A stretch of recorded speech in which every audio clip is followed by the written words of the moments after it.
Welcome everybody. Come on in. The water, as always, is warm. So jump in the pool.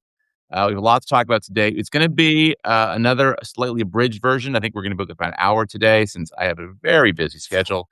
As now you can't really tell from behind me, but I'm moving in a few weeks, which is a traumatic experience. So I have to prepare myself in addition to all the other work I have to do. So a lot going on these days.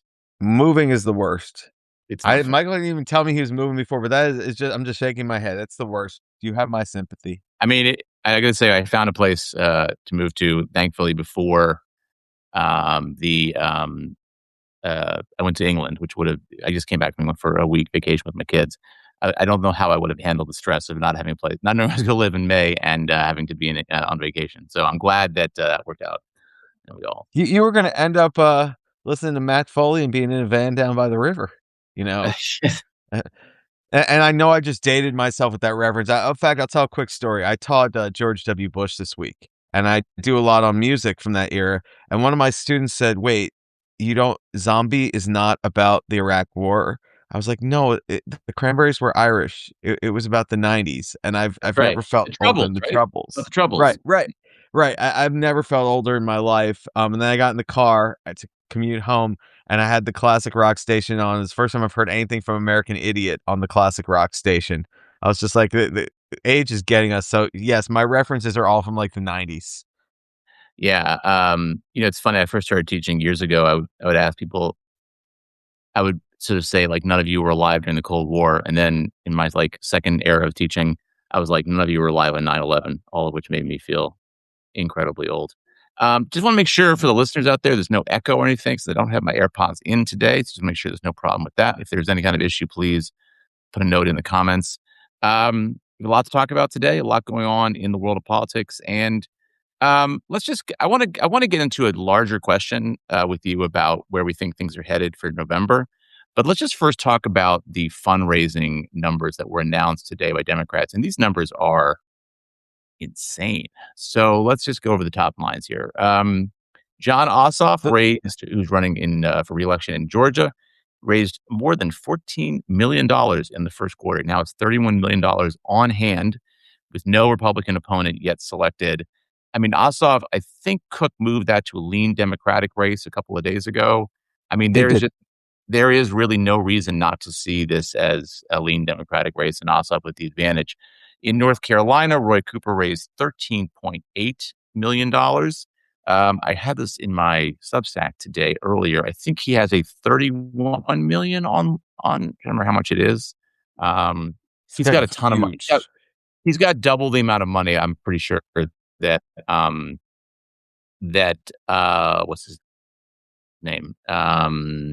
Michael Michael Watley, Watley. Republican opponent, He has. raised 5 Yeah, million for the quarter, which is okay, but right. not So spectacular. Wally has 16 million and Cooper has 36 million. So that's a pretty big advantage. And I think that is also was moved to lean Democratic this week by Cook. It So was. again, another race that looks good for Democrats.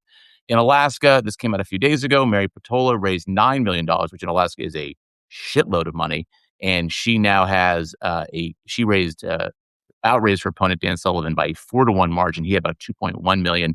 She's leading in the polls also. I mean, at some point, I would not be shocked if we see that move that race move to lean Democratic, which is crazy to say because it's Alaska. But I I mean, if you ask me that after North Carolina and Maine, the state most likely to flip, I would actually say Alaska.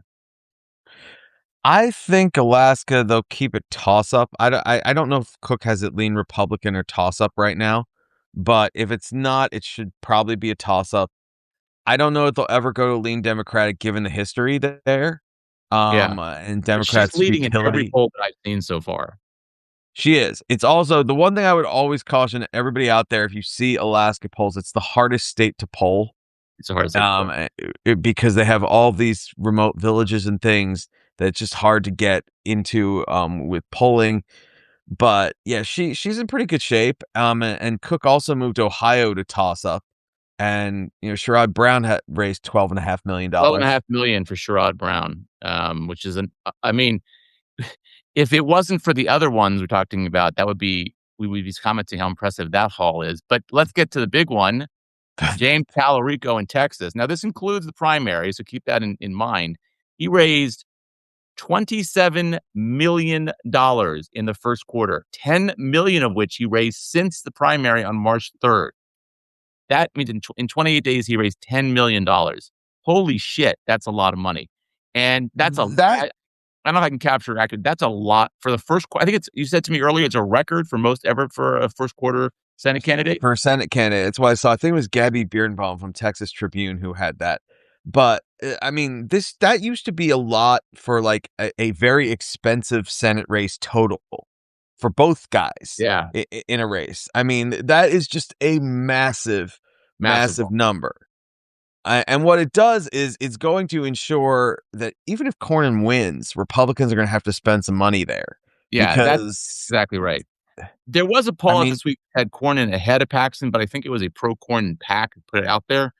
Uh, it was pretty 1 point, I think. Yeah, 1 point. Look, Trump still hasn't endorsed. He's not going to at this point. I think if anything, he might endorse Paxton. I think Paxton's gonna win. Um, I would assume Paxton not assume. I think Paxton probably has the advantage in this race. And look, he's gonna have to raise an absolute shit ton of money to compete against Tallarico, who was raised And Paxton's not a great fundraiser yeah, that's interesting. That's a good point, actually. He's not. That's right. I don't know how much because, I get go ahead, sorry. well, I was going to say is that basically when you're a nut job in a Republican primary or runoff in Texas, you don't need a lot of money if you're a nut job with a big name. Paul, to answer your question on Poltola, I think that there's two factors. The only person that she ever beat was Sarah Palin, who was a fairly weak candidate, whereas Dan Sullivan's an incumbent senator who's won twice, beat an incumbent senator to get elected. But the second thing is the only Democratic Senate win since the 1970s in Alaska was Mark Begich over Ted Stevens, and the asterisk there was that Ted Stevens had been convicted of a federal crime during that True. race. It was also, by the way, in a year that was just a terrible year for the Republicans. It was 2008. Yeah, It was a year where a lot of Democrats, Senate candidates won who probably shouldn't have won. So, or wouldn't right. have won in a different environment, I should say. So I think that the most of the observers, I'm checking the rating on this, but most of the observers out there are just being cautious because they're worried about, you know, can Democrats actually get to 50% plus one in a normal head-to-head election in Alaska in a federal race? And I think that there's some doubt about that for a lot of people. They have that race as Cook still has that as lean Republican. I think it'll move to toss up. That's I think surprising me that's it's not probably where us. it belongs. That's because I look at it, first of all, she's leading most of the polls. She's outraising Sullivan. She does have a track record of having won statewide in Alaska. Um, I know it's a red state. I get that. But all the other metrics seem to point in her favor right now. This raising $9 million when your opponent raises 2.1 is a real shot across the bow for Sullivan. I mean, it kind of gives you a sense of just where the trend lines are going. It's funny. There was a post a couple weeks ago. Somebody was like, "People should give money to Mary Patola, not James Tallarico," which is stupid argument because, in fact, Texas is like one of the most expensive places to run for a Senate campaign in the country. And by the way, this Texas Senate race will be the most expensive in American history. There's not even a question in my mind. Yeah. I mean, the Republican primary is already the most expensive primary in American history. This race the numbers will just be insane. Again, but the point is that for Peltola to raise that kind of money is extraordinary, and I think does show you the enthusiasm behind her candidacy and why I think she's just such a viable candidate. And if you were going to try to divert money into places, Peltola doesn't really need the help. It's places like Iowa and then some of the second tier races where you could say, okay, these candidates need help. But it was the one other thing I'll add on Cook's ratings. Jessica Taylor, who does the Senate ratings, is pretty conservative about when she moves stuff. Yeah, And a lot of this is based on what she's hearing internally from operatives and internal polling and stuff like that. So I'm not surprised they haven't moved it yet, but I would be shocked if by the 4th of July ish, that race is not a toss up. I don't know that it'll ever move beyond that, but I think it will get to toss up. I agree. I want to just mention one. There is not all good news for Democrats in the fundraising. Out of Iowa, which is should be a closely contested race, the two Democratic candidates, Josh Turek and Zach Walz, who's a state senator. Actually, I'm sorry, Turek is a state rep, and Zach Wall, state senator. They each raised 1.1 million. I don't know what Ashley Hinson raised. She is the Republican candidate, but that's not even in Iowa, which is a pretty cheap state to run in. It's not great. Uh, Now Michael, there was a poll out this week that had the Democratic gubernatorial candidate Rob Sands up 8 points in the polls. One poll, take it with a grain of salt. So, maybe I was moving a little more toward the Democrats this cycle, but you'd hope that Turek and Walz could raise a little more money than 1.1 in the first quarter. and that was a Democratic poll, and I think it had both Senate candidates down like 3, and then they Yeah, did it an did. informed It did. ballot, and Turek was ahead. But here's the thing with those numbers, I'll contextualize it for you. I would bet that that doesn't even end up in the top 20 of Democratic House candidates in terms of money raised I for I would the agree. quarter. I would agree. Because we've seen huge numbers, a bunch of people over 2 million, a lot over 1 million in House races, which used to be unheard of. And so for them in a Senate race to both be at 1.1 million isn't great. Now, the one thing I will say is the huge money raised by the other candidates means that if Iowa was close when we get to midsummer, early fall, that outside groups can start racing, money in there, or Right. you can get the kind of network online of people saying Iowa's where we need to funnel the money. And so I do think that could help, but neither of those guys has proved to be much of a fundraiser compared to these other races. And that it's a bad thing because Iowa is a place where, especially as Trump's little war here drives fertilizer prices up, there's problems for farmers, and that should benefit the party out of power.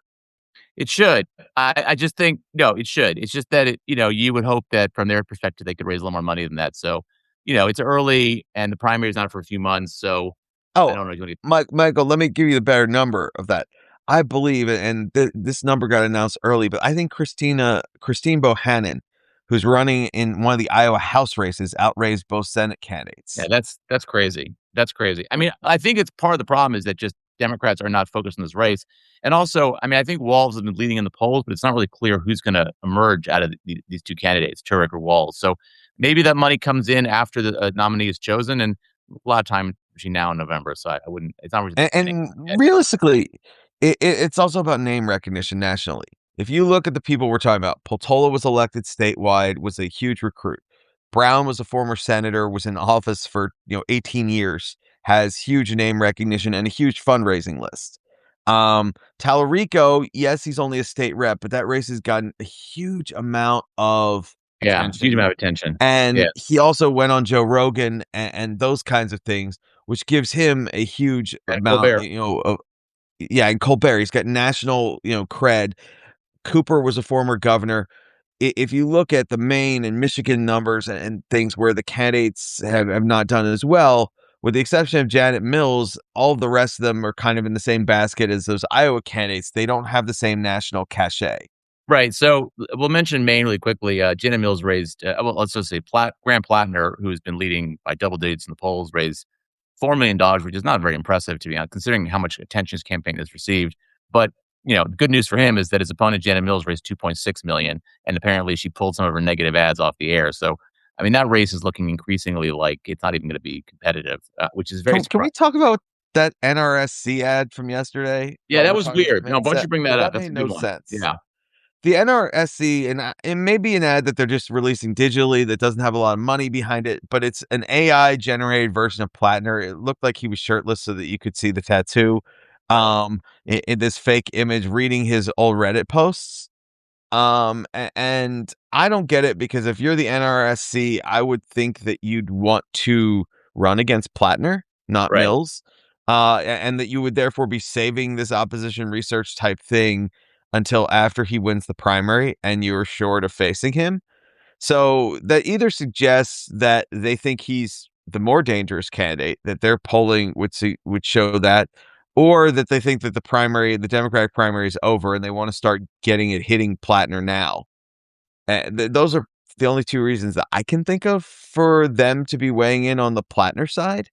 Right. So it's something to watch here because Plattner has a lot of baggage. And by the way, we had another candidate on Tuesday morning. I think Punchbowl broke the story. He's a House candidate in Utah who was the Oh Bernie God. endorsed I candidate.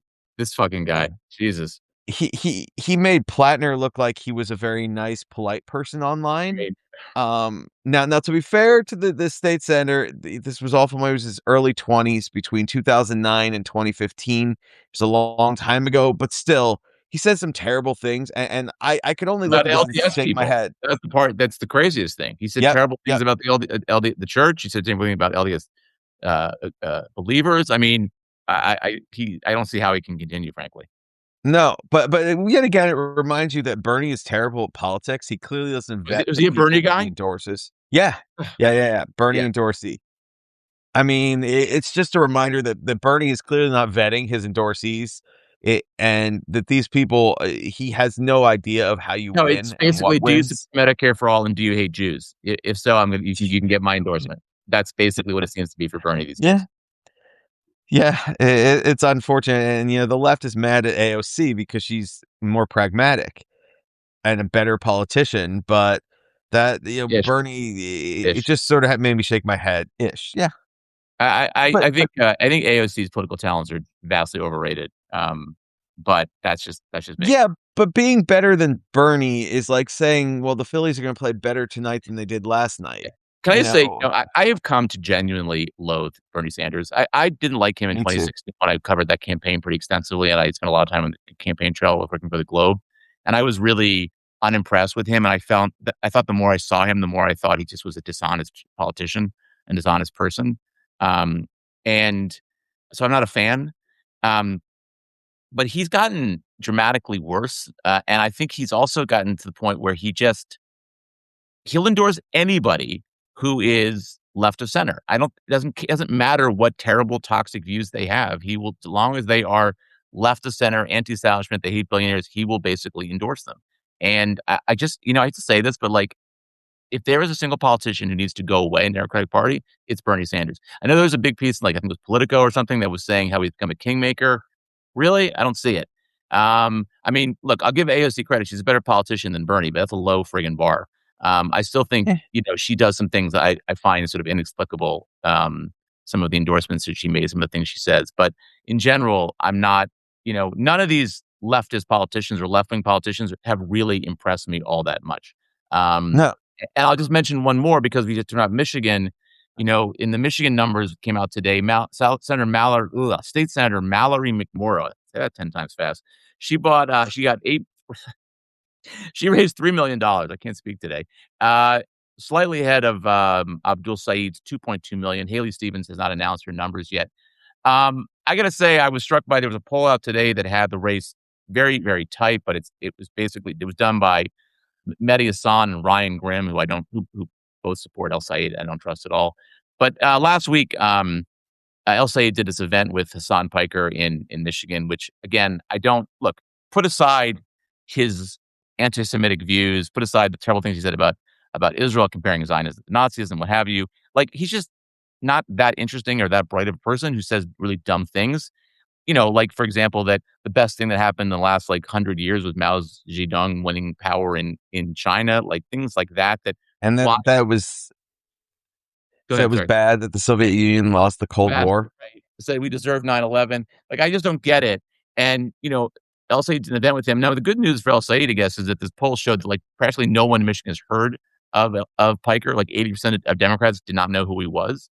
But, I just think these are the kind of things that will come back to haunt you in campaign ads. And if I were like McMorrow, or I were Stevens, I'd be running ads saying, why is, Saeed doing events with Hassan Piker, who thinks that America deserved 9/11? I mean, uh, you know, I don't get it. I don't get the political upside for what he's doing. I've talked about this a lot for my subscribers. Mike Pesca and I talked about it when we were live last week. I have no problem with somebody going on Piker's show so long as they're willing to get into it with him, and so long as they're willing to go there because he's got an audience and they want to share their views. I feel that way about just about every show that's out there that has a big audience. You go out there with your message, you're open and willing to Yeah. disagree. You don't sit there and claim that you're a fan. But that is way different than campaigning with someone. I know people have been on the left have been whining and saying, "Well, why didn't any of you say this when Piker spoke at the DNC in 2024?" And the answer to Did he that speak is at 24? Did he speak at the I DNC? think No, so. I believe he was so. invited by Harris because he was like an influencer. I know he had some role, but the answer is the poll that Michael just cited, which is that most people had never heard of him, and they didn't criticize it because they had no idea who the guy was. And it was really that simple. It's only as his profile has been raised that people actually know who he is and what he stands for. I don't think we'd be talking about him at the same level if not for the fact that El Sayed did this event with him. I think that's actually Yeah. what kind of raised his profile and what led to Third Way to come out, and I agreed with them and say, "Why the hell are you associating with somebody like this? I mean, he's not And helpful." it wasn't Go ahead. just Third Way. Elisa Slotkin, the Democratic senator from Yeah. Michigan, was all over him. McMurrow criticized him. I mean, there are just lines that you don't cross in politics. And again, we could put aside the Israel stuff for a second and just say the man is cheering for the Chinese communists. He's cheering for the Putin, Soviet Union. I mean, he's not even he a said, Democrat. He's not even a Democrat for no. fuck's sake. What the hell? Well, then, fine. Let's go back to your last rant because that just annoys me about Bernie too. That these people don't care about the well-being of the party, and you might say, okay, well, who cares about the well-being of the party? I care because the Democratic Party is the vehicle in America if you want to make people's lives better using the government. If you want to enact left of center policy, people liking the Democratic Party, people electing Democrats, that's the way you do it. Ted Kennedy wasn't that much to the right of Bernie Sanders. He didn't call himself a Democratic socialist, but he was certainly plenty far left. But he understood politics. He Yeah. understood how to actually enact policy to make people's lives Yeah. better. He understood that, his colleagues from the Dakotas or Montana were going to be to the right of him and that was okay because that was the best we could do there and that they helped give him a gavel, which let him, point on healthcare policy and other things. Right. And that's what good politicians do. They want to make people's lives better. They don't want to just hear themselves talk at big rallies and things and lament the lack of stuff. I just gotta say one thing that this was hilarious, that so the Positive America guys have been glazing Hasan Piker for several, I don't know, months now for reasons I don't totally understand. They had him at their big event back in October, November. They keep defending the fact that they hang out with this guy and they defend this guy and they, have him on their show. So this week they had him on again. And Jon Favreau, who's just really, a bit gone off the deep end in some of his support for guys like Piker, like tried to get Piker to say he didn't actually support Hamas. Yeah. He was like, "You don't really support Hamas, do you?" Like he was in a hole, and Favreau was like, "Here, take my hand, take my hand." And Piker's like, "Nah, nah, I'm good. I'm good in the hole, actually." And he basically said, "No, I do believe that." And I'm just like, "What the fuck is wrong with like?" It was Eh, a hilarious clip just to watch Favreau embarrass himself. But like, honestly, it's like, what again? There's no upside for this guy. No upside. Look, if no one's heard of him, you're not moving voters in your favor. And if no one's heard of him and he said really stupid, toxic things people don't like, guess what? You're going to get campaign ads about him. You know where I saw the clip with Favreau interviewing him and he said, "I'm still a Hamas supporter"? From RNC Rapid Response. That's who had that video clip on Twitter because they know this guy is dangerous for Democrats. And I'm just going to put this out there now. And that's what I'll talk about next. We are looking at a potentially historic victory for Democrats in November in this midterm election, a blue wave / tsunami. Don't make a mistake. That is your focus right now. yeah. People hate Trump. You have all the enthusiasm on your side. You don't have to run on policy issues. You just run against Trump and you'll be successful. So don't fuck it up by having somebody associated with your campaign who basically will, feed Republican opposition ads against you. The whole thing is Yeah. ridiculous. It's ridiculous.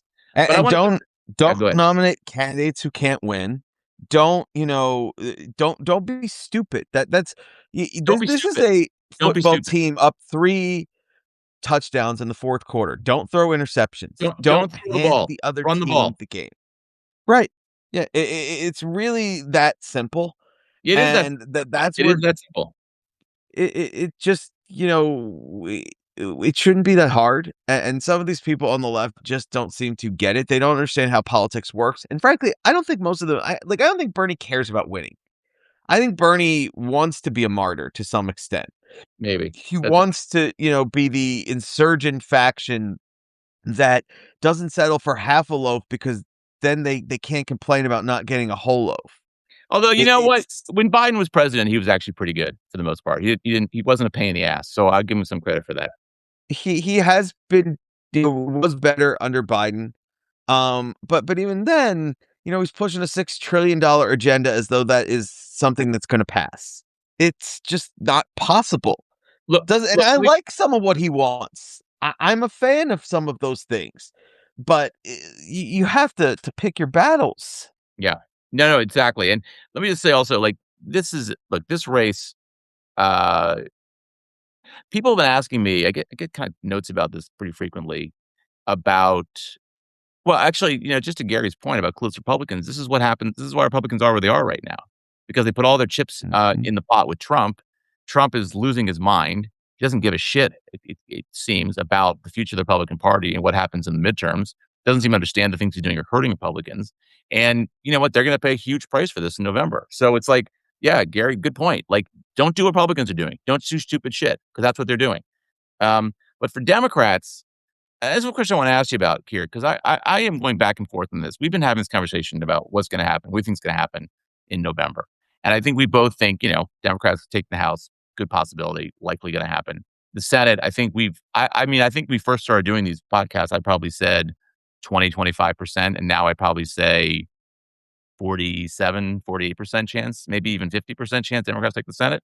I mean, the problem I have with saying that is I can see three places we can win. The fourth one is tougher. Um, but, you know, there was an election, special election when right before I went out of town, um, in Georgia, in Marjorie Taylor Greene's old seat.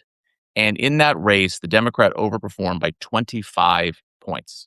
25 points. That's the biggest overperformance by a Democrat this cycle. And I think that is something that, you're seeing, I mean, look, you're seeing special election results like that across the board, but this one was particularly impressive. Then you go to Wisconsin, where Democrats won Supreme Court seat by, what, 20 points? They won in Waukesha County, which is a rock-ribbed Republican county. It has been for generations. They won the mayor's race there. Last night in Whittier, California, which is a Democratic voted Harris, I think, by 17 points, but has been more Republican on the local level. Democrats unseated the mayor, basically because they ran on their support for ICE, the Republican mayor's support for ICE. You're just seeing these signs across these races of Democrats just dramatically overperforming. And I can't help but think that we are looking not just at a wave or tsunami, but like almost like some kind of like existential or outcome coming in November. So tell me if I'm crazy in thinking that way. I think that a lot of the commentariat and I think a lot of the race raiders are underestimating what is building. I think that they are very hemmed in by the understanding that over the last 15, 20 years, we've reached a level of polarization that really limits what can happen. I do hesitate to think about, like, are we overstating this to some extent? Because we're not seeing the kinds of polls that we saw in, say, 2006, where you started to see Republican senators down by double digits. And I think that we're going to get there. I think that one difference between Michael and I, and for those of you who are here every week, and like race raiders and things like that, is they are looking at the state of the races today. And I think that what's going to happen is you're going to see pollsters adjust their likely voter screens and what the projection of the electorate are. You're going to see them switch to likely voter screens from registered voter screens. And you're going to start to see some of these poll numbers jump over the summer. Right. And when that happens, people are going to say, okay, this is going to be an electoral tsunami. I do think that there are limits that are not in place 15, 20 years ago. I think that some of those second tier Senate races, we talk a lot about these big six races. But when you go beyond that, I think that if this was 20 years ago, Nebraska, which is a state that Cook moved from likely to lean Republican, I think, or maybe it was either Yeah. solid to likely or likely to lean, but they moved the race toward the independent Dan Osborne. Or Montana, races like that 20 years ago would have been deeply competitive. And I'm not sure that they will be.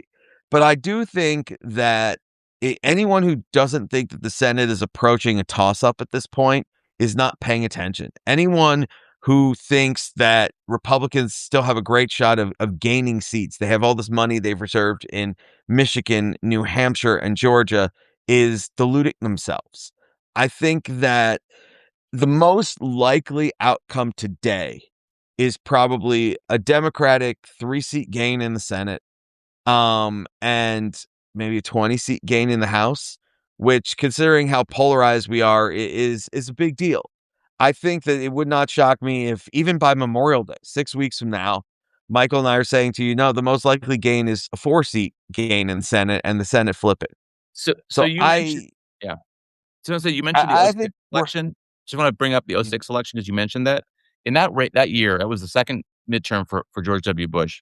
Democrats won 6 seats and 5 seats in the Senate, 31 seats in the House. They picked up 6 gubernatorial, seats or, races. I mean, those are all flips. That no seat held by Democrat was won by a Republican that cycle, and Democrats won control of the House and the Senate. Don't you think this feels a lot like that election? It does. And like I said, the only thing that is different, and this may be something that shifts because I went back and looked at the Real Clear Politics polling average for some of those Senate races in '06. And I don't love RCP's stuff now, but back then they were the only, dog in town. They were the only ones doing this. And you start to see the Ohio Senate race, which was Sherrod Brown against Mike DeWine, and the Pennsylvania Senate race, Rick Santorum against Bob Casey. Got They crushed start to really lost by, like, double digits in that race. right. They start to move towards double digit or high single digit polling numbers as you get to the summer. And that's why I'm kind of looking at, okay, where are we in a month, or 6 weeks here? Because it was in June that, like, after June, DeWine didn't lead another poll. And Is that so right? that's, Kidding. yeah. I was looking at that average, and all of a sudden, Brown really jumps in the polls in June. And so that's the kind of thing that I'm looking for here is what happens in these races as we head into early summer, because that's the last piece of this equation that I haven't seen yet is eye-poppingly bad poll numbers for incumbent Republicans. And that's really We've seen some of that's that. We've seen some of that. we've seen bad, but I'm talking about, these were like I remember thinking in 2006, there's no way Sherrod Brown can be up by 9 points. Like, Democrats have won a Senate race there in 14 years. There's no way that, Bob Casey is up by 15 points on Rick Santorum or something like that. And it turned out that they actually were. Yeah. So those are the kinds of numbers that you have to do like a double take. Cause you're like, I had to read that wrong. That's like the last piece that's out there. And I mean, I'm going to be very interested in seeing what the actual vote is in the redistricting referendum in Virginia next week. There was a new poll today that had that up by 5. And given how Although Abigail Spanberger's numbers are not great, which is interesting. She won by, like, double digits, and she's basically, like, at 49, 40, 47, 47, something like that. I think that both the two theories that I've seen to explain that are absolutely right. Republicans went relentlessly negative on her, and they ran this whole campaign that I think her people thought was absurd because they started hanging proposed legislation in the House of Delegates around her neck, even though like stuff that isn't going to pass that she's not going to sign, and they didn't really fight back enough. And the second thing is, I think it's right that she's in the position of asking people to vote for this redistricting thing that even a lot of people are going to vote for it don't particularly like. Democrats have this good government impulse that says, yeah, we don't like playing this kind of hardball. Now we've gotten to the point that we're going to do it because the Republicans are doing it and we have to fight back. And Trump is that bad, but we don't like it. And so I think that has, that being one of the first things that she has to tackle has hurt her. But I also think the campaign for no has been relentlessly disingenuous and lying. They're using Obama's image. They're using Spanberger's image. They're using old quotes. I think to some extent it's fraud when Obama is in favor of this referendum. I wish he'd go Right. down there and do an event. But if that wins even by 6 or 7 points, that says something about Um, where the environment is. I have to set you up for that. Oh yeah. man, last time the Phillies telecast, our play-by-play guy was trying to explain to John Kruk what 6-7 was, Oh, and, good and it luck with wasn't that. going well. Yeah, good luck. It was not going well. But that thing that's something I'm watching. I'm also going to watch what the Florida legislature does next week. They're probably going to push back the redistricting session until after the Virginia referendum. Like they were scheduled to do it Monday, and Virginia referendum's Tuesday. So I think they're gonna do it later in the week.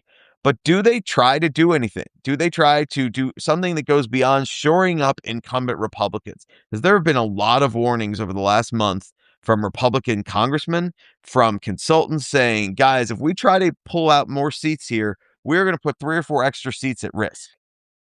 It doesn't really matter though, the thing is, I mean, whatever Florida does, because it does matter, I guess, because it gives you a sense of how large a margin Republican Democrats are gonna have, but at this point, I No, mean, it would be the most stunning outcome I could possibly imagine. Democrats don't take the House. I mean, what, they need 2 seats? So, what is it now? I can't even remember, three. but 3. I Well, mean, who the hell knows where we are from day to day in the House, given the resignations, no, the potential I know. expulsions. Um, but I'm talking about more as a sign of what Republican internal polling is showing in terms of like how at risk things are in Florida and that kind of thing.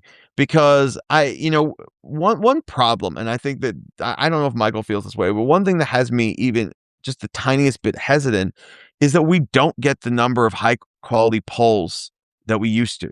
Polling Sure. is expensive. Good polling is expensive. And there are just not that many media organizations that have that money to spend. So we're not getting a lot of high quality polling, which makes it a little bit harder to project these things. Look, I'll just say this, like, I mean, I remember in 2022 when I was writing about this, about the midterms that, you know, historically, Democrats should have lost seats, right? First midterm for a Democratic president. They controlled the House and the Senate and the White House. And, but I kept seeing all these indications, particularly in the special elections, that suggested Democrats were overperforming. And, you know, I think that it's hard to polling. It gives you some insight, but you can also, it's happening on the ground. And when you're seeing a 25-point overperformance by a Democrat in a district that is, as in some ways, might be one of the most Republican districts in the country, in Georgia, you know, of course, they're going to have laws, which we would expect that to happen. But the fact that that's happening, it just tells you where the enthusiasm. And look, I know a midterm and special elections are not the same, but they do have some similarities because they tend to emphasize people who are occasional voters who don't vote. Presidential electorates tend to be broader, and we see a more narrow electorate for midterms, obviously even more narrow for special elections. So I'm just saying that, like, the indications are there that this is what is happening. The Democrats are prepared, are on the verge of a historic victory. Eh, It just looks a lot like '06, 18, 10 for Republicans, 14 a little bit, 10, and 94. 94 was just, that was as ugly a election for Democrats as there has been maybe in my lifetime. Um, so, yeah, I just think that's where things are headed, and, you know And I would just point out you're talking about the special election in Georgia. I did a video after that. It was also the Wisconsin Supreme Court that election. It 20-point made victory, last year's insane. blowout look like it I was know. child's It's play. insane. It's insane. I agree with you.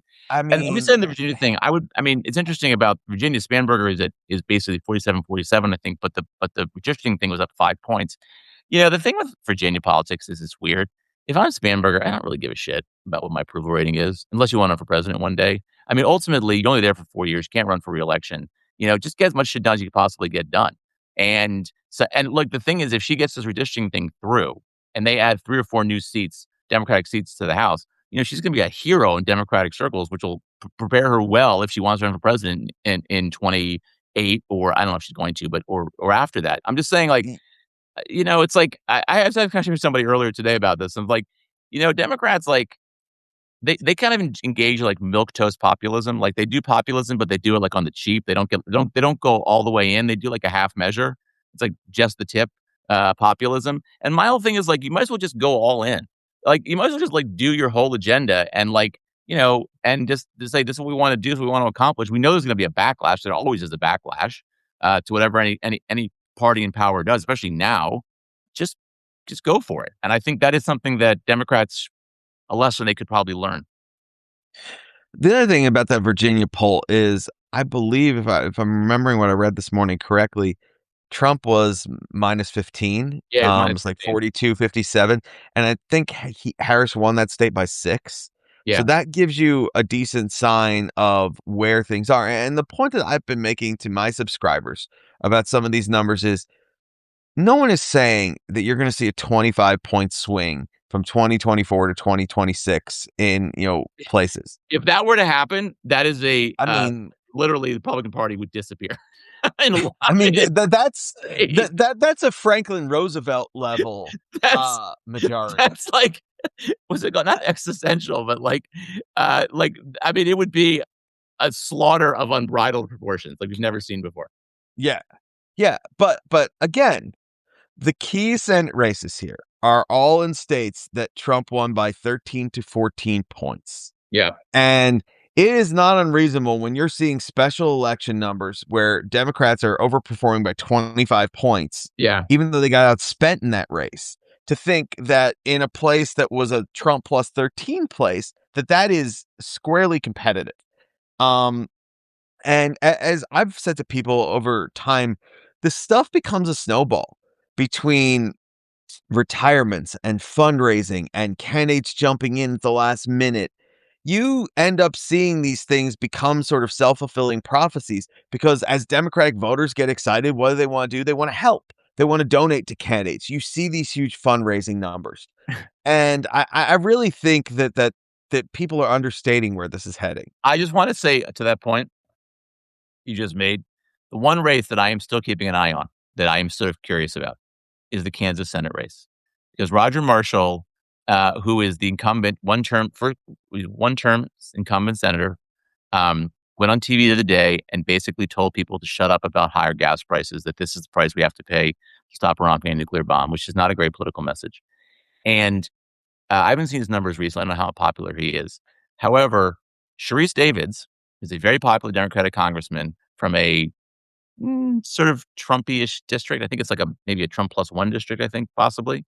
And she can still get in this Senate race. She has talked about it. She's hinted at it. I believe she has until June 1 is the primary deadline to get into the primary to take on Marshall. I'm just putting it out there. It could happen. And if it does, that race becomes competitive. No doubt about it. You've warmed my heart because you've given me a reason to go into my chart. I did this chart last week. Brian did a chart. We need to have Brian did a chart music. And we got to figure out a way to add that to the podcast. Theme or somebody out there. Does anybody want to sponsor this? A Brian's chart, like Brian did a chart. To you by Brian did a chart.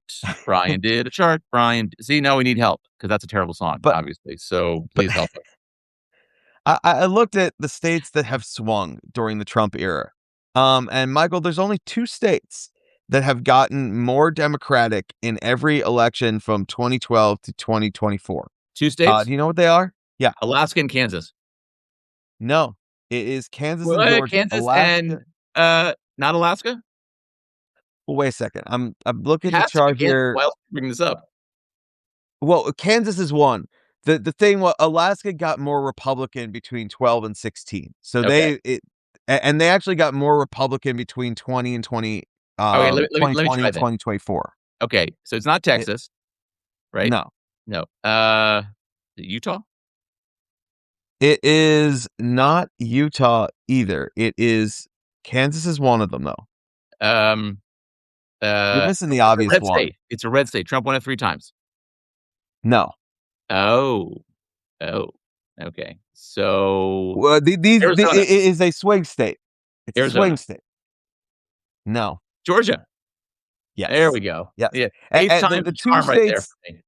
The 2 states that have moved the most over this time, and here we're talking relative to the nation. The 2 states that have each moved 10.9 points to the left from where they were in 2012 are Kansas and Georgia. We pay less attention to Kansas because, as I say, Democrats haven't won the Senate race since the Roosevelt presidency. And it's still a 14.55 points to the right of the nation in 2024. But we're talking about a state that has moved just as much as Georgia. It has gotten more Democratic every cycle. It was 25.45 points to the right of the nation in 2012 when Mitt Romney lost to Obama. It was 22.46 points to the right of the nation in 2016 when Trump won. Lost to Hillary in the popular vote. It was 19 points to the right of the nation in 2020. And then even as we had a good cycle for Republicans in 2024, it was 14.55 points to the right of the nation. That's a fascinating in 2024. That's really interesting. You should write that up. That's really interesting. I mean, 14.5 is probably not enough, we think. However, David's Well, is well known in the state, right? She's in a swingy district. I think she's relatively popular. I would imagine that if she got in the race, she could raise a absolute shit ton of money. Marshall, I don't get the impression is that impressive a politician, and he's not. I think he has said some pretty stupid things over the past couple of months that have probably hurt him a little bit. So I'm just saying it would be she would be a formidable candidate, and it would make that race probably be a lean Republican seat, but it would make it at least competitive. I don't know if she's willing to take the risk, but let me tell you something right now. If she wants to move up from the House to the Senate, this is her chance. This is the cycle. Right. The case I've been making on that race, with or without Sharice Davids, is if you see Kansas move 4.5 points to the left of the nation between 20 and 24. If you were to see a similar swing between 24 and 28, and you were at like the halfway point, it could be like 12 points where Hmm. D plus Yeah, 8, D plus it could be. 9 national environment makes it competitive. There's this whole tier of Senate races where Kansas, Montana, Nebraska, these are places that if election day is today, Democrats or independents probably lose all of them. Okay. But there's a real scenario where in October, Michael and I are devoting 5 minutes each to each of these races because there's like 12 Republican held seats that are competitive. Yeah, that's right. It's April 15th. I mean, we're still what, 6 months away, 6.5 months away from election day. We have a long way to go. It's too early to say. I'm just saying keep an eye on that one. I think it could be interesting. Yeah. But I think in the near term, what is the Virginia referendum? Is it next week? It's Tuesday, next Tuesday. Tuesday. I'm gonna say for the record right now, I think it's gonna pass. I'd be surprised if it doesn't pass. And look, that's gonna add look, we already think the Democrats are gonna win the House. I but if the Virginia thing goes through, I mean, it's a done deal as far as I'm concerned. I mean, you're gonna flip 3 or 4 seats for Democrats. You already flipped 5 seats in California. I mean, I know that there's some seats in Texas that are flipping, but I don't know if it's gonna be 5. But, it just looks too good for Democrats for this not to It, happen. it's and it's also one of the dumbest mistakes in political history, starting this redistricting war Yeah, that it's Republicans a are going real to end own up goal by the losing. Republicans. It's a real own goal. Yeah, Because I think they we just talked before, but they basically thought that, well, we did well with Hispanics in '24, we're gonna do well with them again in '26, and, like, I mean, no demographic group has moved more strongly against the GOP against Trump since January 2025 than Hispanic voters. That's by far the most. and you know what doesn't help them with Hispanic voters, many of whom are Catholic, Michael. When you put an image out there of yourself as Jesus. Can we just talk about this for a second? So, I was, like, really impressed that Peter Baker wrote a piece in the New York Times a couple days ago, which basically argued that the president of the United States is a crazy person. He wasn't even trying. It was, I mean, like, it's the time, so they have to be, like, somewhat try to be even-handed. But he was pretty clearly saying, like, this guy is like, he's not playing with a full deck.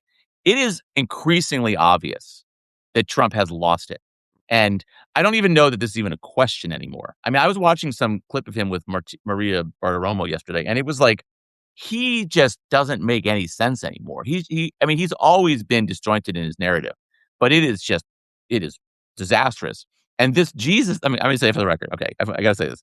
The Jesus thing, where he put up a photo of himself as Jesus Christ. And when asked about it, said he was actually a doctor. I mean, legit top 5 funniest things Trump has ever said. Not intentionally, obviously, but I watched that clip about 5 times, and I was like, I was crying, I was laughing so hard. Like, it is so clearly not true. He is not a doctor in that photo. He looks like Jesus Christ. And it was such a blatant lie that he, like, accused of fake news. I mean, it dude, this guy needs to it is a problem for them. He does and says crazy, stupid shit. And by the way, not just he says it, he does it. This Iran war, I paid $4 for gas the other day. I mean, I live in New York, so I'm used to paying a lot for gas, but $4 for gas is a lot for gas, and no one wants to do that. I paid a shitload to fill up my car. I don't do it very often. I don't drive that much, but, when I do, it's like, I don't wanna pay $4 a gallon. And people drive every day, like, who fill the car up every day or every once a week or whatever. Like, that's pretty goddamn, traumatic to see $4 a gallon. That's his fault. Now, it's only happening because of this stupid fucking war that he started. And he keeps attacking the Pope, which again, Hispanic voters are a You hear what you just critical. said? He keeps attacking the Pope. That's actually a true statement that Brian just made. I mean, they keep trying to get into focus on affordability, and I wake up in the morning and I look at what rants he had on Truth Social overnight because I'm awake when he's making these rants, but I'm not on Truth Social. But it is just like if he was trying to sabotage the Republicans, I can't imagine what else he'd be doing other Look, than what he is doing. I look, I agree, and I don't actually think that, like, attacking the Pope really, like, is electorally matters. It's just, like, one more indication of, like, if you don't like Trump, like, this is why you don't like Trump." By the way, Maxine, where are you paying $7, for a gallon of gas? Like, where is that happening? It's That's also I saw 405 yesterday and 399. I saw Um, 415 yesterday, and I was like, "Jesus." It was and I think it was 401 when I filled up my car, like, a couple days ago. Um, San oh, Francisco, yeah. interesting. Okay. But still, I mean, look, look, $7 if it was 7 look, if it was $7 a gallon across the country, I mean, Republicans would maybe win 50 House seats. I mean, we would be really looking at these third tier Senate races and be like, okay, that's gonna flip. Kansas is done. Nebraska's done. They're done at $7 Democratic across the candidate board. named Genghis O'Mark's, Socialism Mamdani would win in fucking Idaho. I mean, Jesus Christ. It would be No, nobody wants to pay like that. And the thing with gas is we have these seasonal price increases anyway, so it's just going to keep going up. I would not be surprised to pay $5 before we're if all said look, and done a gallon. but I'll just say for the record, if it gets to $5, I mean, it's not good. Actually, This is bad. it's bad. I It's mean, bad. really, really bad. Look, it was bad before the war. Like, Trump wasn't the GOP was trouble before the war. Now you're looking at people paying, $5, or $4 a gallon. By the way, I saw this poll today, asked people, "Are your taxes too high?" And 40% said yes, and 10% said no.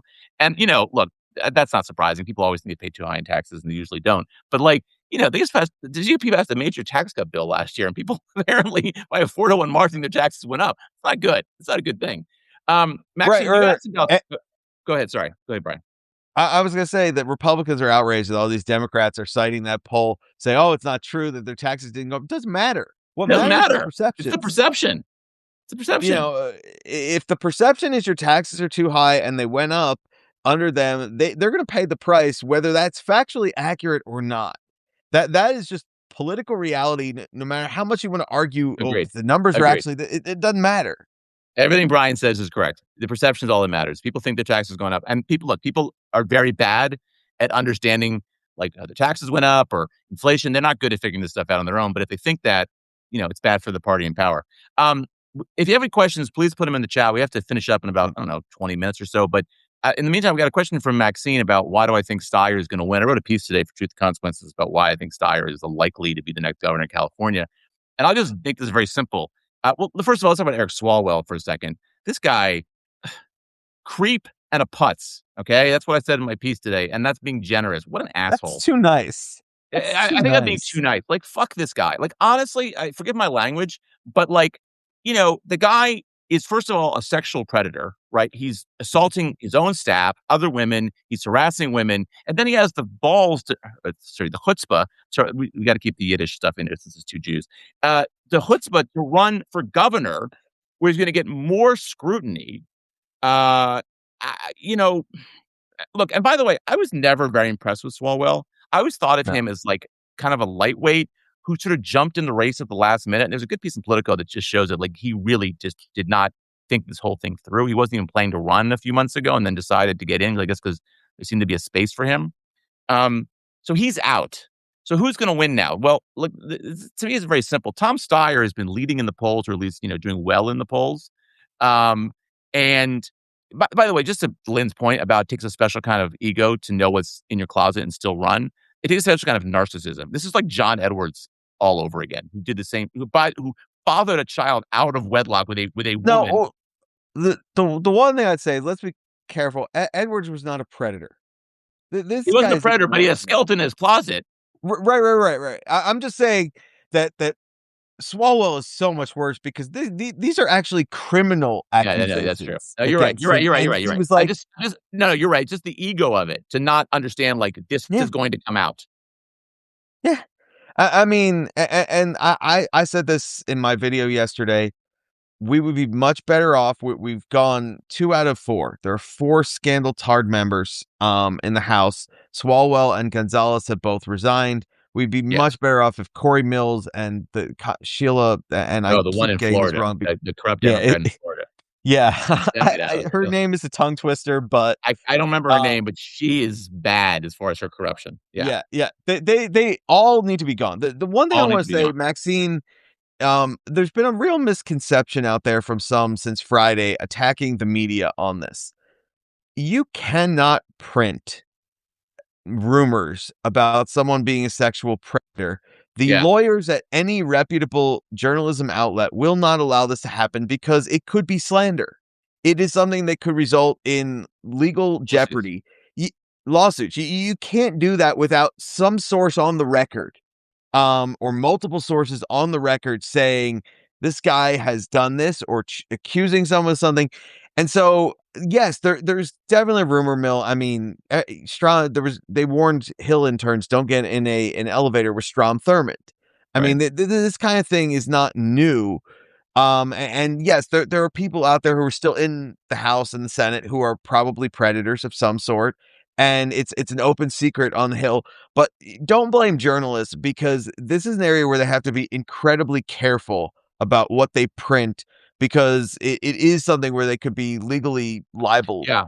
And I for just we printing got a it. comment. Somebody said, "Why did this info on Swalwell not come out when he ran president in 2020?" Which is a great question, actually. I was thinking about that earlier today. I mean, I think the best explanation is that there was like 15 candidates in the race. He was not considered a serious candidate, and I don't know that anybody was digging. No one thought he was going to win. So I think anyone was digging too deeply into his background. I think when the governor, Right. the thing with about this race is that once it became clear that he could win, you began to hear these rumors out there, and I guess there's been a whisper campaign about Swalwell for a while that he is, as Ruben Gallego, his best friend, put it, flirty.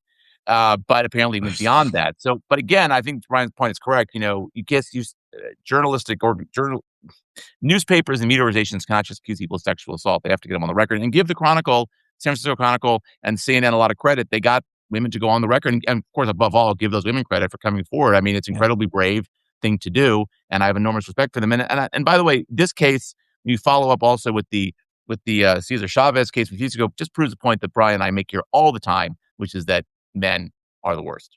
So I think that is And confirmed once again. Yes. I'd add one more layer to that 2020 discussion. It's incredibly painful, and it takes an immense amount of courage for these women to go Yeah, public and absolutely. to invite that scrutiny on them. And they may not have wanted to do it in 2020 because he wasn't going to win. He wasn't even going to be in the top tier. Right. So why So, why why do it? Exactly. right, Exactly. right. So I think that's the situation with 2020. In terms of the governor's race, Michael saw me looking down my phone, and the answer was that the president unloaded on Tom Steyer. Um, Great news for Tom Steyer. So can yeah, I give you my Tom Steyer case really quick? And I'm yeah, not a Tom Steyer fan, but he probably cost Democrats winning the governorship in Florida by putting all his money behind Andrew Gillum in yeah. 2018. But the case is pretty simple. There's too many fucking Democrats in this race, right? You've got Katie Porter, you got what's his name, Villa Ragosa, the former LA mayor. You got Javier Becerra, But who's the former Sarah, head of former head of HHS. You've got Betty Yee. Who am I forgetting? I'm forgetting somebody. I haven't paid enough attention. I'm sorry, Matt Mahan, the mayor of Yeah, San Jose. By the way, San Jose, fun fact, 12th biggest city in the country. No one knows that. 12th biggest city in the country. It's underrated. It's a shitty city, by the way, but it's rather large. So anyway, so those are the candidates, and they're all viable candidates. They all have, they all have some degree of support, like Becerra support. I mean, Villarosa support Hispanic voters. Mahan's got the tech pros behind him. Betty E, like the Asian vote. They all got different support out of them. None of them are standing out, which means Steyer actually has stood out. Why? Because he spent a shitload of money because he's a billionaire hedge fund guy who can spend tons of money on ads, basically pumping up his candidacy. And all he needs to do is get to the second round. It's jungle primary, right? jungle primary, Democrats, Republicans, both on the ballot. Two of them get past the poll. That's who runs in the election, in the general election in November. And that's all he needs to do. And right now, he is positioned to do that because the other candidate is going to be probably the Republican, Steve Hinton, who Trump endorsed. And there's enough Republicans in California where it's likely that he will get the nomination. Oh, he'll get to the general election.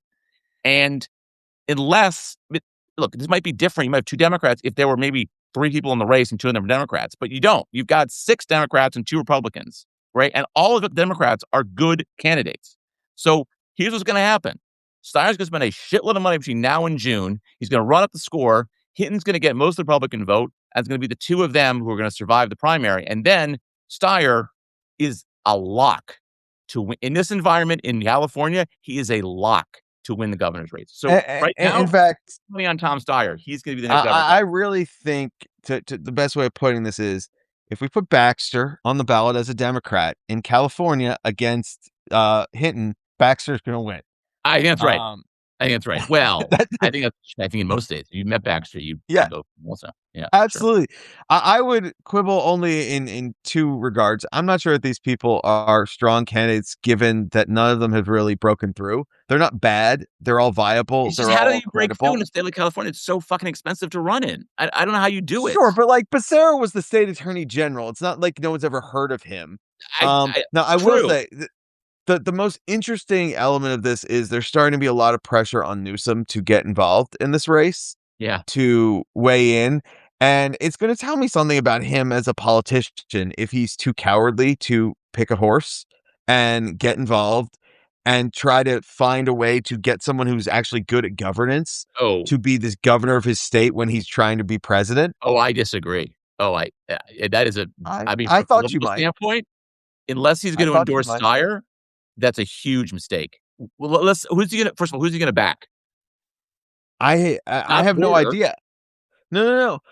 Look, it might be Steyer is the guy he chooses. I'm not saying Steyer or not Steyer. Let's say that. I'm saying if you if you sit out and there's been all this panic and maybe with Swalwell out, this panic ends and the calculus ends. There's been all this panic about a lockout where the top, all the Democrats split the Democratic vote and you end up with two Republicans and you're the incumbent governor of the state and you're too much of a coward to get involved and pick a horse. I couldn't disagree with you more, Brian. I hate to do this, but I don't see the upside for Newsom. Look, let's say that he supports Mahan, who I think might be maybe the closest to Newsom, and Mahan loses. That's a black eye for Newsom. Sure, you're assuming I'm saying don't endorse Steyer. I'm saying just if Steyer's the leading Democrat by a decent amount, endorse Steyer and drive vote away from these other people to make sure that you get a Democrat through, to show that that you're not just sitting on the sidelines. Because I'll tell you, the worst outcome, I don't think it's going to happen with Swalwell out, but the worst outcome for Gavin Newsom's presidential aspirations, if you had a lockout where you're not going to lock Bianco not going to happen. I mean, no, I'm just saying that there was a big article on this the other day on the pressure on him, and that's what's driving it is this fear that there's still a chance. But with Swalwell out of the race, the chances of two Republicans merging, it just seems very. I mean, I think things have changed in the last 2 weeks because of two things. One, Trump handed the Democrats a gift by endorsing in the race, 100%. which increases or decreases the chance of a lockout. And now Swalwell is out. And so I think that probably it's going to be Steyer and Hinton. Steyer's going to win by a lot. No one's going to care about this race in a month because we're going to start to see polls showing that those two are overwhelming favorites.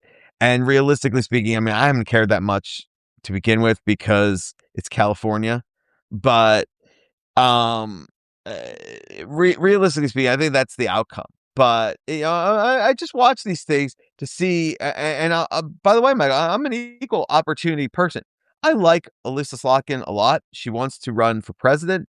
She may have to weigh in that Michigan Senate race, even if it's just to say, I don't care if you vote for Stevens or McMurrow, but just not Al-Said.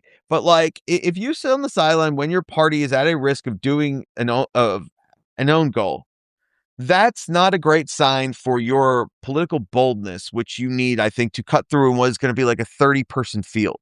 I mean, Van Hollen was talking about running today. I mean, it's unbelievable. Every Democrat is going to be running, but in like 8 months, 9 months. Probably. Look, all I'll say is that I think that there's no upside for Newsom unless he wants to endorse Steyer. The chances that if Newsom puts his support behind a different Democrat, I don't think that that's going to be enough to get them over the top.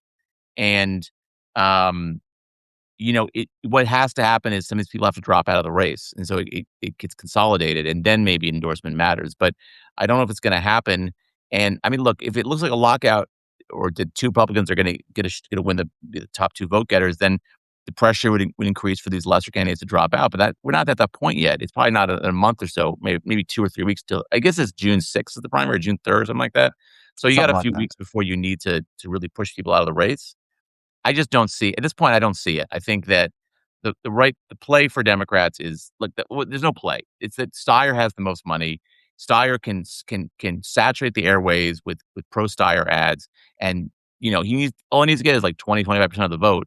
That's all he needs, and it's him and Hinton, and then he ends up being the governor. And so if I'm Ooh, him, I want to go run against Hinton. You don't want another Democrat against facing him off in the and Trump ripping Steyer is the best thing that could ever happen to him. That best just thing that could pushes happen to him. Democrats Best toward thing that could him. I happen to him. mean, Huge win for Steyer. let me just make one other point here. I hate the top two system. There is nothing dumber. This is one of these reforms designed to, obviate the negative impact of primaries, which I support. But in a world in which you have ranked choice voting as a possibility, as something that exists, this kind of system is so incredibly dumb. Because as Michael said, Steyer's going to get like 22% of the vote or Yeah. something like that and be the next governor. But And you but you know risk these what? But things. I actually can I push back a little bit? What's if it was a primary, it'd be the same situation.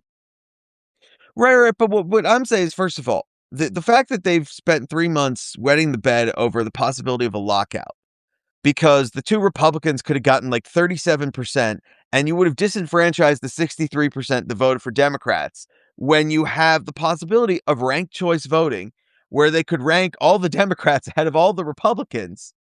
And it's just a stupid system. It well, it is well, here's what I'll say. The Democrats need to be more strategic about this, and too many of them are running, and not enough of them are willing to drop out, and I get why that is, but especially now, I mean, I just don't see any scenario like, they should consolidate behind one I candidate, but the agree. problem is it's like a prisoner's dilemma. No one wants to do that, So my guess is, look, if people consolidated behind one candidate and it was like one other candidate, say it's Katie Porter, it wouldn't be, but let's say it would be. Let's say it is, and Steyer and the two Republicans, Bianco and what's his name, Hinton, um, or Hilton, sorry. Then maybe then you might get two Democrats in the runoff or in the general. But at this point, like, I mean, is that going to happen? No, because none of all these Democrats think they have some kind of chance of winning, which they And by don't. the way, I actually think that's a good thing for Democrats. A Democrat versus Democrat race in November is going to divert Democratic money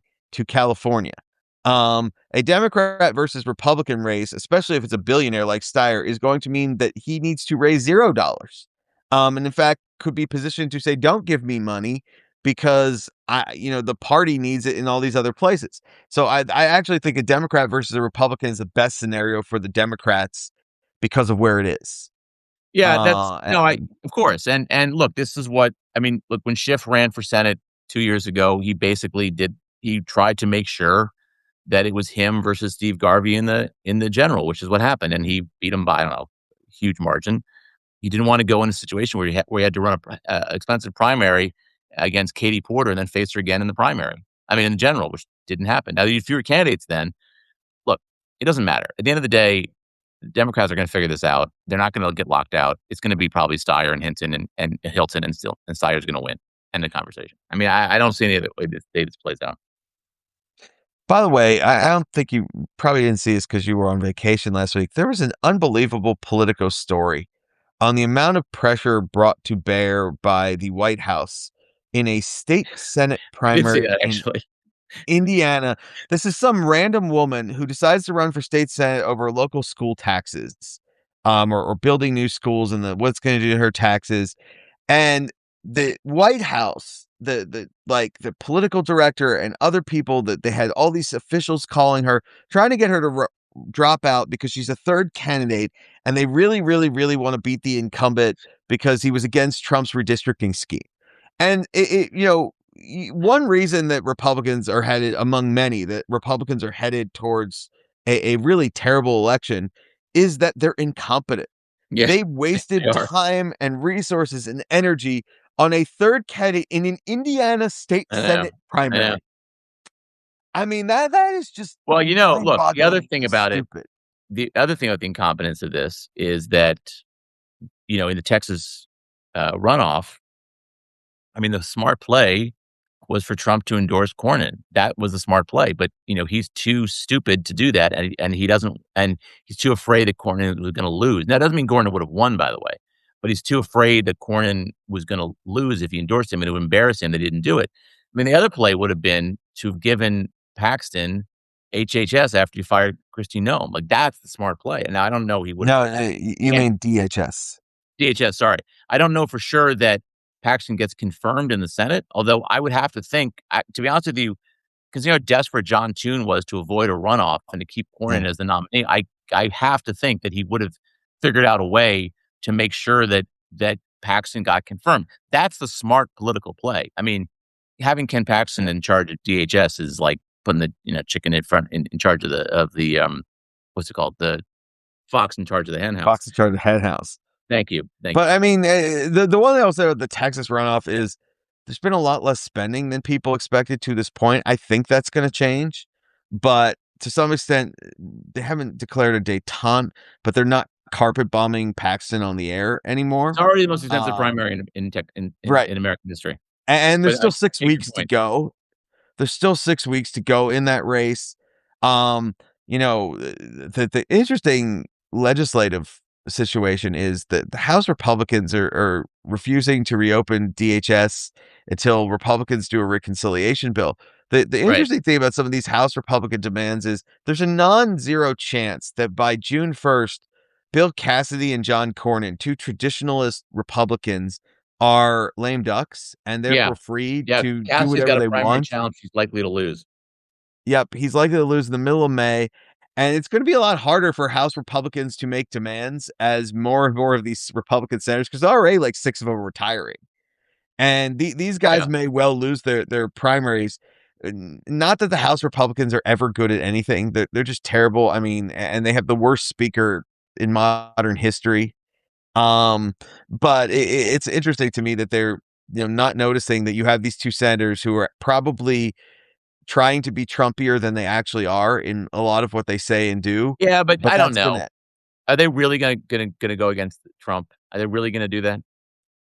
I mean, I mean, it's probably actually, Tillis kind of has a little bit, yeah, but then Tillis got kinda pushed out of the race by Trump. I but think he's but pissed off about it. but Trump endorsed Cassidy's primary opponent. I mean, That's true. if you're Cassidy at that point, don't you say, "Well, fuck you"? Like, I mean, I and can't do don't forget whatever I want Cassidy, now? did vote, to impeach Trump Oh, in did you see 2021. what the Tim Scott's executive director of the NRSC said to Cassidy that got reported last week? No. They had a very heated call in which he was screaming at her because they weren't supporting him and weren't doing anything for him. And she said, "Well, maybe you shouldn't have impeached Trump," which for a staffer to say that to a US senator on that kind But of you know vote, what? She's not wrong. Like, that politically, she's not wrong. He basically assumed that Trump would be off the stage, people would forget about it. And he misread the politics of his own party. Was it a courageous move? Yeah. Was it the right thing to do? Absolutely. Is he going to look a lot better in the history books than a bunch of his colleagues? Absolutely. Yeah, but But then they'll put the section about how he let Robert F. Kennedy become head of HHS, and it'll cancel all that's the that out. problem. That All right, that's the problem. we gotta finish up soon. Do we have anything any questions? We had some good comments before. Anything else you guys want us to touch on very quickly? I do want to mention quickly the Hungarian election, just because it's bad for the right, it's bad for populists. Viktor Orban didn't just lose; he got the shit kicked out of him and his party. He got a 55 seats in a 199 seat parliament. That's like 22% of the vote, I think. Um, Peter Magyar, who was the opposition leader who won, got 138 seats. He has a constitutional majority. And dude, this guy is ice fucking cold. He met with the president of Hungary, took a picture with him, and then he put a tweet out basically saying that the president is a disgrace to the country and he needs to step down immediately. Like, it reminded me of, like, that scene in The Sopranos where Tony takes the kid who shot Christopher to the place and gives him a orange soda, and then he shoots him in the head. Like, it's like, here's a little bauble for you, but now I'm gonna, like, really, really, kick the shit out of you." So, yeah, it was pretty hard, and that's a Democrats could learn a lesson from that, frankly. But it's interesting because Trump did send Vance to go to Hungary right before the election in the hope that it would help Orban on, guess what? People hate JD Vance. And Trump appeared by like speakerphone at a rally. I mean, completely inappropriate. And good Totally riddance. inappropriate. Orban is a toxic presence in politics worldwide, and it did the bidding of the Kremlin, and it was just awful. Michael, in the last 15 minutes, we got a new Quinnipiac poll. You want to guess at Trump's approval disapproval numbers? 36%, 62%. You got one of them right. 36% approve, 55% disapprove, minus 19. 55. Who are the 9% who are Uh, like, "I'm not really sure. Who are those people?" I don't know. And it said, how much do you blame Donald Trump for the recent rise in gasoline prices? A lot, some, not much, not all. A lot was 51%, some 14%, not much, 11%. Those are the hardcore MAGA people. Well, the hardcore MAGA people, the not at all's 23%. Nothing he can do is wrong. Apparently. We must But genuflect, it was but not 26%? not a That's good actually poll. kinda low from, in the MAGA world, isn't it? Um, Yeah, I mean, he is another really bad poll from a good so twenty pollster. 36% is I kinda wonder if that's, like, his floor. Can he go much lower than that? I mean, I just think you should just typically I mentioned '06 and '08 as an interesting, sort of, analogy to where we are now. In '06, I don't know if '06, but certainly in '07 and '08, George Bush was below 30% on a pretty regular basis. Yep. Uh, Yep. Trump has not hit that point yet, but I do think considering the hold he had over MAGA, especially in his first term, to be at 36% when he won 49% of the popular vote, 49.5 in 2024 is a stunning drop in support. 13 and a half points drop, basically. Now, we have to average these things out. So I know the average is probably closer to 39 or 40% for Trump these days, or maybe even 41% for Trump these days, around 40.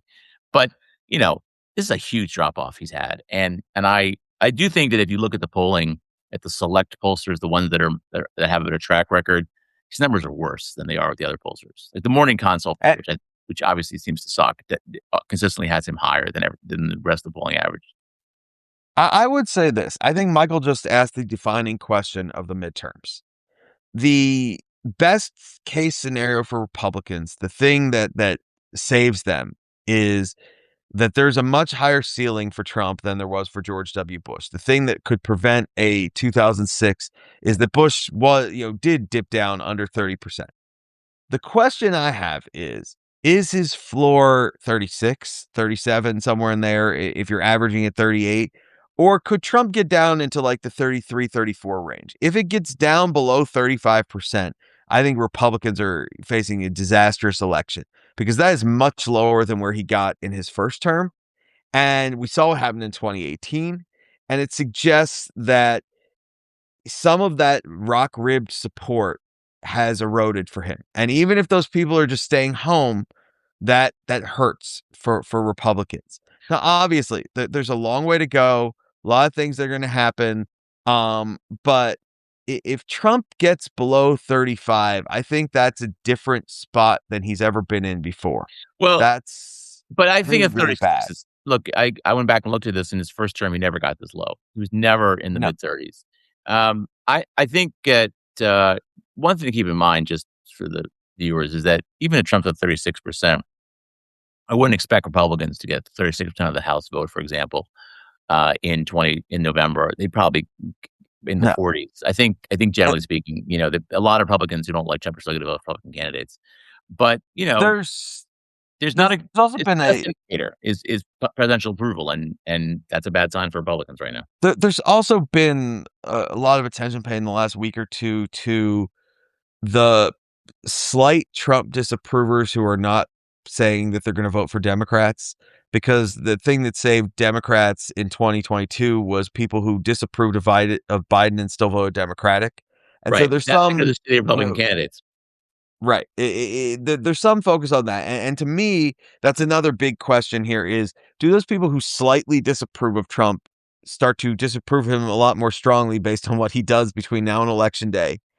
Because that will tip them. Ron Brownstein had numbers on how strong disapprovers overwhelmingly vote for the out party. And that would tip things. And, does the disapproval grow? Does the intense disapproval grow? Do those slight disapprovers say, well, we got to check this guy because he's nuts and doing insane things and terrible things? Like, there's a real chance that he's taking the economy off a cliff here. So I think that I think one thing to your point that's like worth pointing out is that Trump's strong disapproval is exceptionally high, and that's I think one of his biggest problems is not just he's unpopular, it's that like half the country strongly disapproves him, which is unusual to have a number that high. That's what the thing that could really hurt him. But again, like I said, I mean, place I mentioned Kansas earlier. Kansas is still a red state. I don't care how much I'm sure his numbers there are not that bad. They're probably in the 40s, but they're not 36%. And it's going to take a lot to get Republican voters to vote for a Democrat in a state that Trump won by like what I think 15 points in 2024, right? I mean, 14 and a half.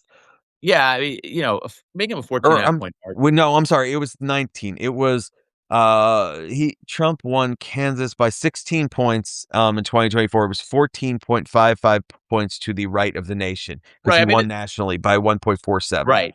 Right. So this is the point that Sean Trent made to us a few weeks ago. I think he's right about this. Like, making up a 14 and a half points It's a in a lot. midterm is a lot. And, it's still a red state. It hasn't elected a Democrat state. I mean, they do elect Democratic governor, but that's because you ran against a really, really shitty candidate. And there were two Republican candidates who split the vote.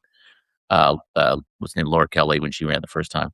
But I just, this is the problem is that you're in a it's an environment in which Democrats to win have to win in states that Trump has won consistently with double digits.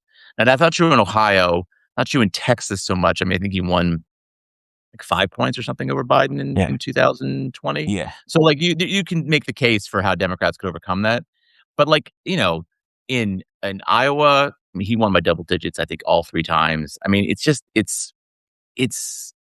tough to see it happen. And the two things have to happen. Democrats have to turn out in just record numbers.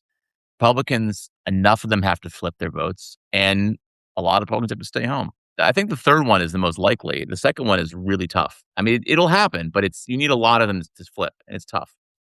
Right. This is not 30 or 40 years ago when, honestly, I think all of these states might have flipped because people were just much more open to splitting Right. tickets. They were much more open to Exactly. going back and Yes. forth. This is a different, much more polarized environment. It's the one saving grace for Republicans.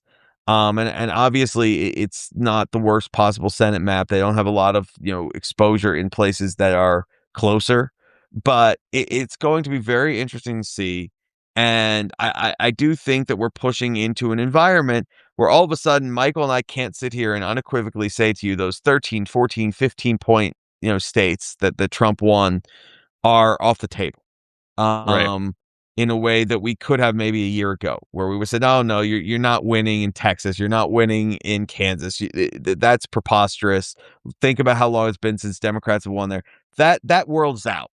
The world in which we're in now, today, is one in which they're competitive. They are places where Democrats might be able to win some of them, but where it's still a heavy climb. It's a heavy lift. It's hard to do, and it's going to limit some of what they can pull off here. Yeah, I mean, I think that's just important to keep in mind. Like, it's it's a heavy lift. I mean, I always say this point that the places where Democrats have won in red state America in the last like 10 years. I mean, when it happens in places where Republicans like nominate just horrifically bad candidates. I mean, I think the only Senate race where Democrats won, a place where Trump won all 3 times, was Alabama, and that's because Roy Moore was the nominee, and I think Doug Jones beat him by a pretty low margin.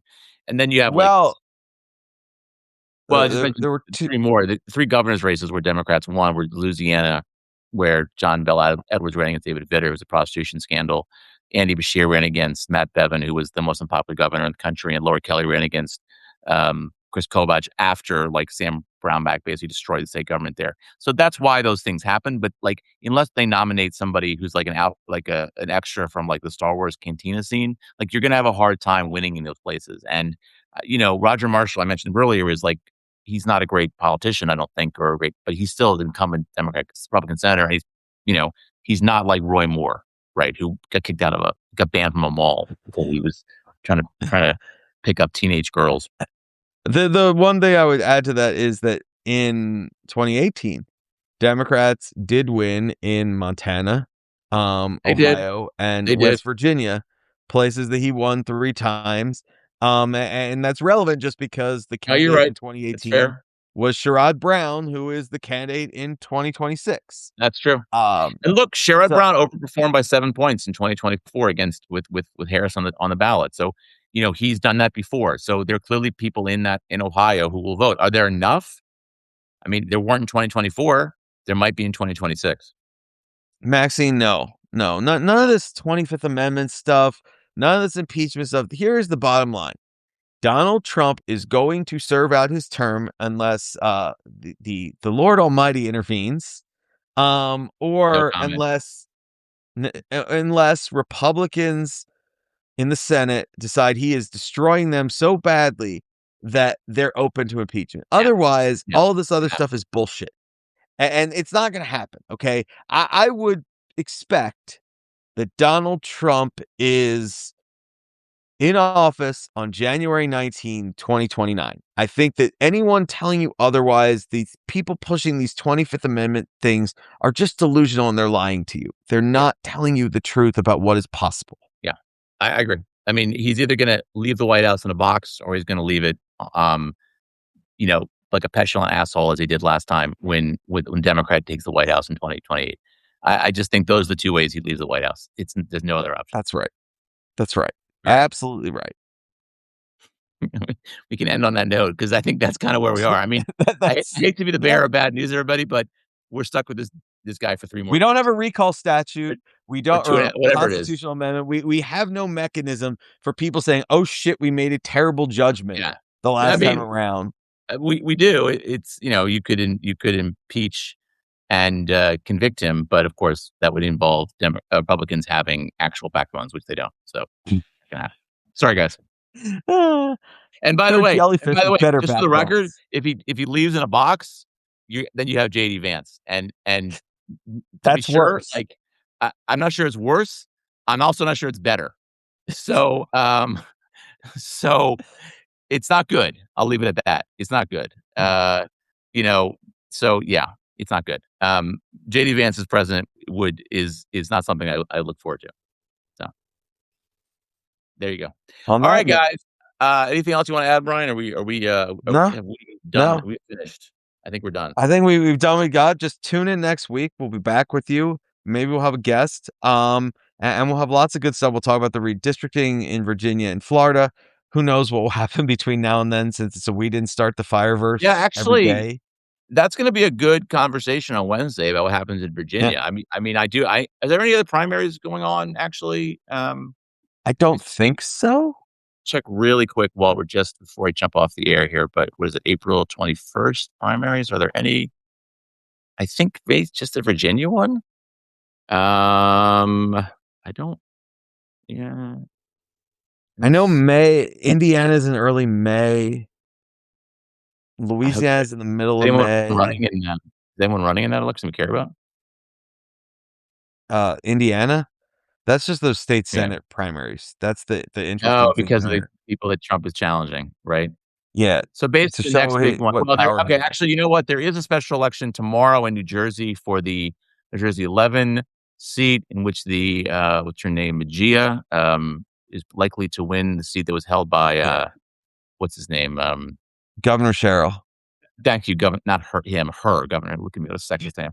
Governor Sherrill, and then the 21st, right, Virginia. I don't think anything major until May as far as the primaries. So yeah, we'll have to just have to deal with talking about Virginia politics and whatever polls we see in the next couple of weeks that suggest that we're on the verge of it. And maybe Congress will do something interesting for a change. Nah.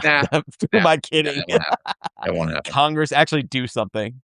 No, don't be silly. Don't be silly. All right, guys. Thanks a All right. lot. We'll see Okay. you in a week next week, and have a wonderful time. Have a wonderful April, and don't forget to pay your taxes. Today's the day. Yeah. All righty. Tax Bye day. bye. Bye bye.